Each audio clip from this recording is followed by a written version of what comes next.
নমস্কার বন্ধুরা, সোমা কিচেন বাংলায় রথযাত্রা উপলক্ষে সবাইকে জানাই অনেক অনেক শুভেচ্ছা। আশা করছি আপনারা সবাই খুবই ভালো আছেন। অন্যদিনের মতো আজও একটি দারুণ রেসিপি নিয়ে চলে এসেছি।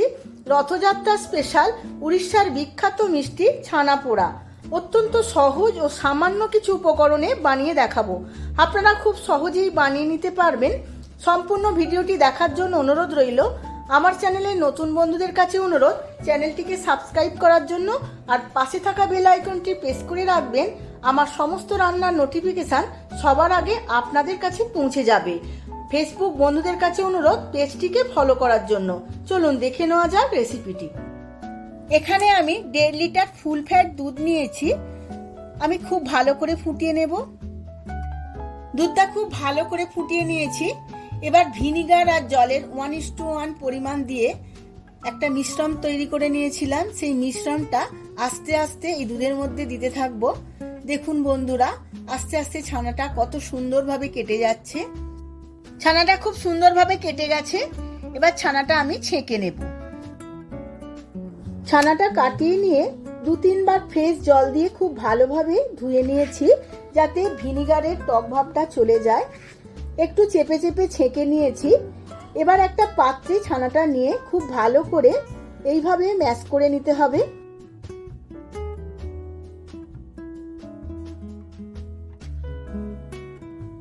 ছানাটা খুব ভালোভাবে মথে নিয়েছি। এবার এর মধ্যে দিয়ে দেব 2 চামচ সুজি আর 4-5টা ছোট এলাচ আমি ঠুকে নিয়েছিলাম, সেই ছোট এলাচটা দিয়ে দেব।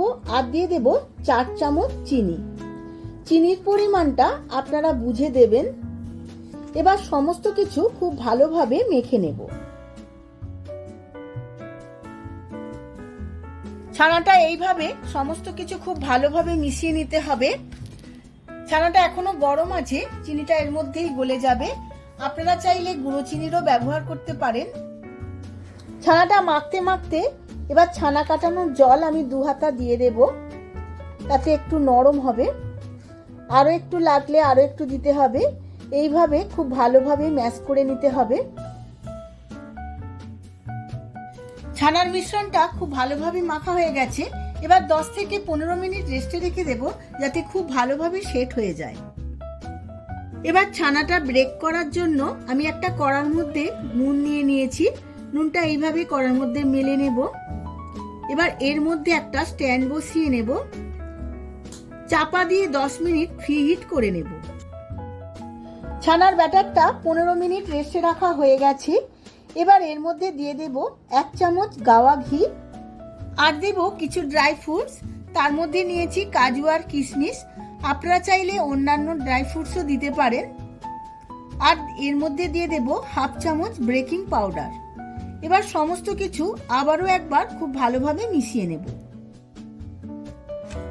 সমস্ত কিছু খুব ভালোভাবে মেশানো হয়ে গেছে। আমার ব্যাটারটা এই রকম থিকনেসটা হয়েছে, একটু ঘন ঘন, খুব পাতলা করলে চলবে না। ব্যাটারটা একদম রেডি হয়ে গেছে। এবার কেক টিনটা আমি ভাপে দেওয়ার জন্য রেডি করে নেব। এবার কেক টিনের মধ্যে কিছু শালপাতা বিছিয়ে নিয়েছি। এর মধ্যে অল্প একটু ঘি ব্রাশ করে নিয়েছিলাম। এবার সমস্ত ব্যাটারটা এই কেক টিনের মধ্যে ঢেলে দেব। এবার খুব ভালোভাবে 2-3 বার ড্যাপ করে নিতে হবে, যাতে ওপরটা খুব মসৃণ হয়ে যায়। শালপাতা দেওয়ার ফলে শালপাতার একটা নিজস্ব গন্ধ থাকে। মিষ্টিটা ব্রেক হওয়ার পর শালপাতার গন্ধটা এই মিষ্টির মধ্যে মিশে গিয়ে একটা দারুণ টেস্ট এনে দেয়। ব্রেক করার জন্য প্রি হিট হয়ে গেছে। এবার আমি এই নুনের মধ্যে একটা স্ট্যান্ড বসিয়ে নিয়েছিলাম, তার মধ্যে আমি এই কেক টিনটা বসিয়ে নিয়ে আধ ঘন্টা ব্রেক করতে দেব। ছানা পোড়াটা আমার খুব ভালোভাবে কুক হয়ে গেছে বা ব্রেক হয়ে গেছে। এবার আমি ডিমোল্ড করে নেব। এবার একটা ছুরি নিয়ে এই সাইডগুলো ছাড়িয়ে নেব। এবার একটা প্লেট নিয়ে নিয়েছি। এই প্লেটের মধ্যে সমস্তটা উল্টে নেব, তাহলেই ডিমোল্ড হয়ে যাবে। দেখুন বন্ধুরা, কত সুন্দরভাবে ছেড়ে এলো। এবার আমি শালপাতাগুলো আস্তে আস্তে তুলে নেব। খুব সুন্দরভাবে ছেড়ে যাচ্ছে শালপাতাগুলো। ব্রেকটাও খুব সুন্দর হয়েছে আর দারুণ একটা শালপাতার গন্ধ ছাড়ছে। শালপাতাগুলো ছাড়িয়ে নিয়ে এবার ছুরি দিয়ে আমি পিস পিস করে কেটে নেব। দেখুন বন্ধুরা, কাটার সময় কত সুন্দরভাবে পিস পিস করে কাটা যাচ্ছে, কত সফট এবং সলিড হয়েছে, একদম ছেড়ে যাচ্ছে না, ছুরিতেও লাগছে না। এইভাবেই আমি পিস পিস করে কেটে নেব। কেটে নিয়ে আমি সার্ভ করে নেব।